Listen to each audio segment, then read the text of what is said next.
Hello everyone, আসসালামু আলাইকুম। তো আবারও চলে এসেছি একটি নতুন এডিটিং টিউটোরিয়াল ভিডিও নিয়ে। তো আশা করি এই ভিডিওটা আজকে আপনাদের কাছে খুবই ভালো লাগবে। তো চলুন বেশি কথা না বলে আজকের ভিডিওটি শুরু করা যাক।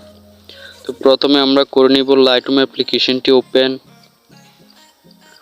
তো ওপেন করার পর এখানে আমরা গ্যালারিতে চলে যাব। গ্যালারিতে যাওয়ার পর যে মডেলের ফটোটি রয়েছে সেটা এখান থেকে আমরা সিলেক্ট করে দিব।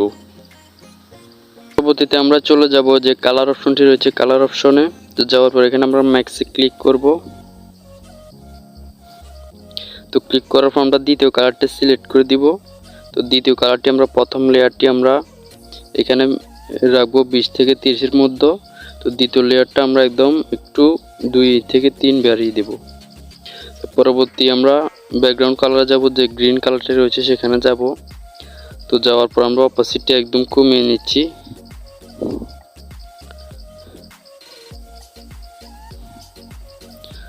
তো আপনারা দুটোটা একদম লো করে দিবেন, তো অটোমেটিক্যালি ব্যাকগ্রাউন্ডের কালারটা একটা প্রফেশনাল কালার। পরবর্তী আমরা যে আকাশি কালার রয়েছে তো এটা সিলেক্ট করে দিব। তো দেওয়ার পর এটাকে আমরা কমিয়ে বাড়িয়ে নিচ্ছি, দেখতেছেন। তো একদম লো করে দিবেন, দেখতেছেন একটি কালারও চলে আসতেছে। তো হয়ে গেলে এখান থেকে আমরা ডানে ক্লিক করে দেব। পরবর্তীতে আমরা রেজুলেশন অপশনে চলে যাব। তো যাওয়ার পর এখানে আমরা রেজুলেশনটা একদম কমিয়ে নেব। আলাদা একটি আমরা ইফেক্ট দিয়ে দিব। তো এটা আমরা কমিয়ে একটি ইফেক্ট দিয়ে দিচ্ছি। হয়ে গেলে এটা এই ফটোটিকে আমরা শেয়ার করে দিব পিক্সার্ট অ্যাপ্লিকেশনে। তো এটাকে আমরা শেয়ার করে দিলাম পিক্সার্ট অ্যাপ্লিকেশনে। তো এখানে আমরা যে ফটোটি লাইটরুম থেকে এডিটিং করেছি সেটা এখান থেকে আমরা সিলেক্ট করে দিচ্ছি। তো সিলেক্ট হয়ে গেলে চলে যাব আমরা অ্যাড ফটোতে। তো অ্যাড ফটোতে যাওয়ার পর একটা পিএনজি অ্যাড করে নিব।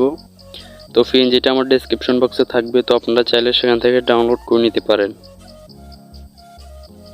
তো পিএনজিটা আমি করে নিব অ্যাড।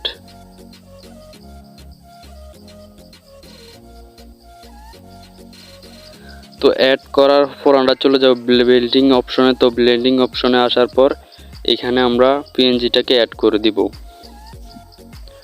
তো অ্যাড করার পর আমরা উপরে চলে যাব কাট আউট অপশনে।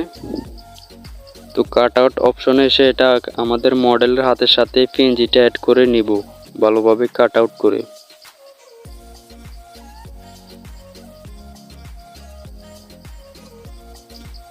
তো ভালোভাবে অ্যাড হয়ে গেলে তো এটাকে আমরা করে দেব টিক মার্কে ক্লিক। তো আপনারা চাইলে এখান থেকে কালার বাড়িয়ে নিতে পারেন। তো আমি একটু কালার বাড়িয়ে নিচ্ছি, জাস্ট এতটুকু পর্যন্ত রাখলাম। তো রাখার পর এখানে আমরা পিএনজিটাকে একটু কালার করে নিচ্ছি।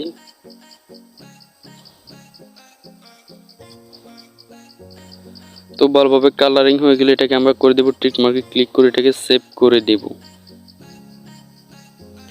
তো আজকের ভিডিও টিউটোরিয়ালটি কেমন লাগলো অবশ্যই কমেন্টে জানাবেন, আর নিত্য নতুন ভিডিও পেতে চ্যানেলকে অবশ্যই সাবস্ক্রাইব করবেন। তো ধন্যবাদ।